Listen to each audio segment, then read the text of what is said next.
नमस्कार मित्रांनो, स्वागत आहे तुमचं मराठी योजना अपडेट्स या आपल्या यूट्यूब चॅनलवर।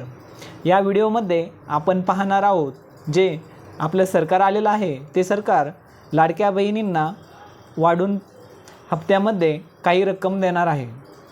त्या रक्कमेसाठी रकमेचा लाभ मिळवण्यासाठी काही नवीन अर्ज करायचा आहे का, काही ऑफलाईन कागदपत्रे जमा करायचे आहेत का, आणि ज्या महिलांना अर्ज करूनही पैसे मिळाले नाहीत अशा महिलांनी काय करायला पाहिजे, आणि ज्या महिलांना काही हप्ते आले असतील आणि बाकीचे हप्ते आले नसतील तर त्या महिलांनी काय करायचे आहे। सर्वप्रथम तुम्ही ज्या ठिकाणी अर्ज केलेला आहे त्या ठिकाणी जायचे आहे। त्यांना सांगायचं आहे की आम्ही तुमच्याकडे अर्ज केलेला आहे, तो आम्हाला लॉग इन करून दाखवा। तुम्ही तो लॉग इन करून पाहायचा आहे आणि त्या अर्जासमोर तो तुमचा अर्ज ॲप्रूव्हल आहे की रिजेक्टेड झालेला आहे तो तुम्ही चेक करायचा आहे। हा मेसेज तुम्हाला ज्यावेळेस तुम्ही अर्ज केला त्यानंतर छाननी झाल्यानंतर तुम्हाला हा मेसेजही आला असेल, तोही तुम्ही चेक करू शकता।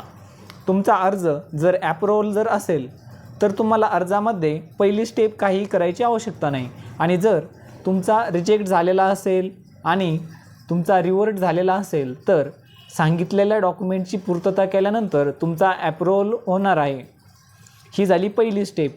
दुसरी स्टेप, तुमचं आधार कार्ड बँकेला लिंक असणं गरजेचं आहे। त्यासाठी तुम्ही काय केलं पाहिजे, तुमचे खाते ज्या बँकेमध्ये आहे त्या बँकेमध्ये तुमचं आधार कार्ड घेऊन जाणे गरजेचं आहे। त्यानंतर एक KYC फॉर्म असतो। तर बऱ्याच महिलांच्या बऱ्याच जणांच्या शंका अशी आहे, आधार लिंकिंग आणि आधार मॅपिंग ह्या दोन गोष्टी वेगवेगळ्या आहेत का?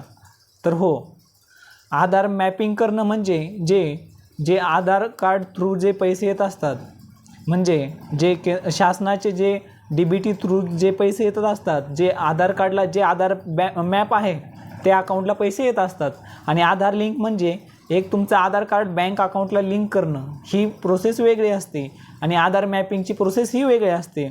तर बँकेत गेल्यानंतर तुम्हाला त्यांना असं सांगायचं आहे की शासनाचे येणारे DBT थ्रू पैसे आम्हाला आमच्या या बँकेत हवे आहे, त्यासाठी आम्हाला आधार मॅपिंग करून पाहिजे। तर ते आधार मॅपिंग आपल्याला करणं गरजेचं आहे। आणि हे आधार मॅपिंग झाल्यानंतर हे तुम्हाला कसे समजेल की आधार मॅपिंग आपलं झालेलं आहे, त्यासाठी तुम्हाला ऑनलाईनचं काही नॉलेज जर नसेल तर तुम्हाला सेतू केंद्रामध्ये ऑनलाईन CSC सेंटरमध्ये जाणं गरजेचं आहे। त्यानंतर तिथं जाऊन त्यांना असं विचारायचं की आधार मॅपिंग झालेलं आहे की नाही हे आमचं चेक करून द्या। आणि तुम्हाला जर ऑनलाईन समजत असेल, ऑनलाईनची प्रोसेस समजत असेल तर तुम्हाला आधारची UIDAI.gov.in या वेबसाईटवरती जायचं आहे। त्यानंतर आधार लॉग इन या ऑप्शनवरती क्लिक करून तुम्हाला तुमचा आधार नंबर टाकायचा आहे। त्यानंतर तुम्हाला एक आधारला जो मोबाईल नंबर लिंक आहे त्या मोबाईल नंबरवरती एक OTP येईल, तो OTP तुम्हाला फिल करायचा आहे। OTP टाकल्यानंतर तुम्हाला एक डॅशबोर्ड ओपन होईल। त्यानंतर एक साईड कॉर्नरमध्ये आधार सीडिंग स्टेटस हे ऑप्शन येईल, त्या ऑप्शनवरती क्लिक करायचं आहे। त्या ऑप्शनवरती तुम्हाला जर येस दाखवलं, एक राईटची खूण दाखवली आणि खाली तुमची पूर्ण डिटेल ओपन होणार आहे। तुमचं आधार मॅपिंग किती तारखेला झालं, आधार मॅपिंग आहे की नाही आहे, हे सर्व स्टेटस त्या ठिकाणी कळणार आहे। एवढ्या दोनच गोष्टी आहेत की तुम्हाला पैसे न येण्याचे। तुमचं अर्ज ॲप्रूव्हल असेल आणि आधार मॅपिंग स्टेटस येस असेल तर तुम्हाला 100% पैसे जमा होणार आहेत, आणि जर तुमचं आधार मॅपिंग नसेल किंवा अर्जामध्ये काही रिजेक्शन असेल तरी तुमचे पैसे येणार नाही आहेत। एवढ्या दोनच गोष्टी आहेत माझी लाडकी बहीण योजनेचे पैसे न येण्याचे, तिसरं कोणतंही कारण या फॉर्ममध्ये नाही आहे। आणि राहिला प्रश्न की जे पैसे वाढणार आहेत, जे शासन अगोदर जे 1500 रुपये प्रति महिना महिलांना देत होतं त्यामध्ये जी वाढ करणार आहे, ते वाढ तुम्हाला लाभ मिळवण्यासाठी काही अर्ज करण्याची आवश्यकता नाही आहे, कुठे डॉक्युमेंट घेऊन जाण्याची आवश्यकता नाही आहे, काही ऑनलाईन चेक करण्याची पण आवश्यकता नाही। जो पुढचा हप्ता जो रेग्युलर ते शासन ठरवून देईल त्या तारखेला हप्ता येणार आहे। त्यामध्ये तुम्हाला कोणतीही ऑनलाईन ऑफलाईन कसली प्रोसेस करायची नाही आहे।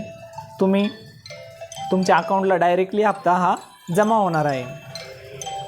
तुम्हाला याच्या व्यतिरिक्त काही जर माहिती हवी असेल तर कमेंट सेक्शनमध्ये तू आपले प्रश्न विचारू शकता. आपण चॅनलवर नवीन आला असाल तर चॅनलला सबस्क्राईब करून ठेवा. तुम्हाला नवनवीन व्हिडिओ या यूट्यूब चॅनलच्या माध्यमाने मिळत राहतील.